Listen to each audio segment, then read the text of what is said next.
Hey fam, thank you so much for stopping by and welcome back to Tari's Lifestyle and Vlog. So in today's video, we're going to be talking about IELTS for UK visa applications, which is the International English Language Test system for UK visa application. But before I go on, if this is your first time of coming to my channel and you like videos like this, then please subscribe, turn on your bell icon so you don't miss out on any of my videos going forward.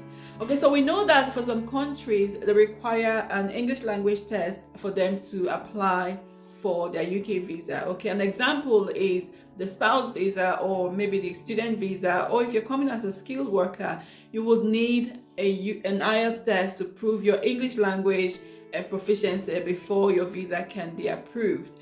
Okay, but sometimes people get it wrong. Some people do the wrong test and people don't really know the requirements for an IELTS test that's acceptable by the UK Home Office. So today I'm just going to be talking about some of the requirements. So one, if your UK IELTS test will be accepted, then it must be sat in an approved UK center. Okay, so the center needs to meet the requirement for the UK Home Office before it can be approved. Okay, the second requirement for it to be accepted means that you need to write the right tests. You need to do the right test for your application because there are different tests for different application depending on the routes that you're coming through. So you need to make sure that the test you're writing is the one specified for the application that you are putting in. So you also need to make sure that you meet the required score for each band. Say for instance, you're writing an IELTS test for speaking, listening. You need to make sure that you meet the score that is required. Some will say, okay, you need 5/10. Some will say you need 4/5. You need to make sure that you meet that scoring, otherwise it will not be accepted. The IELTS test also needs to be awarded within the last 2 years prior to your application being lodged in the Home Office. And there are two types of IELTS tests that you can take depending on the route of application you're going through. The first one is speaking, listening, reading and writing. So that one has 4 elements, and the second one is speaking and listening, which is just 2 elements.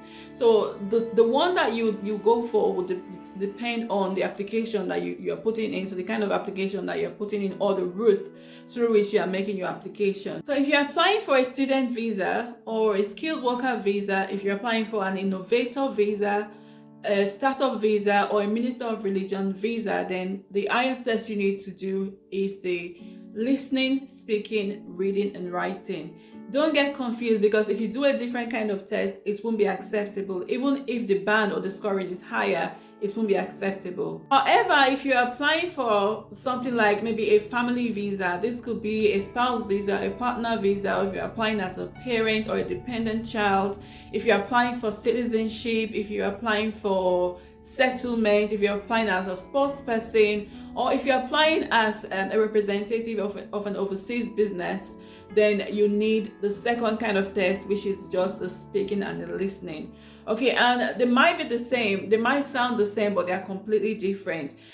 If you do one instead of the other, then your visa could be denied or delayed for that reason. So we want to make sure that we do the right test, because this is a big issue. For me, like I said in my previous videos, my husband's visa was delayed for an extra 2 months because we did the wrong test. We did the IELTS academic instead of IELTS, we did the IELTS general instead of the IELTS life skill. Okay, so it's really important that we get it right from the start so that our visas are not delayed by our own as a result of our own fault. These are just a few tips from me today. I hope these tips have been helpful. If they have, give this video a thumbs up, share with your friends and family, and of course subscribe to my channel if you haven't already done so. But thank you so much for watching, and I'll see you in my next video.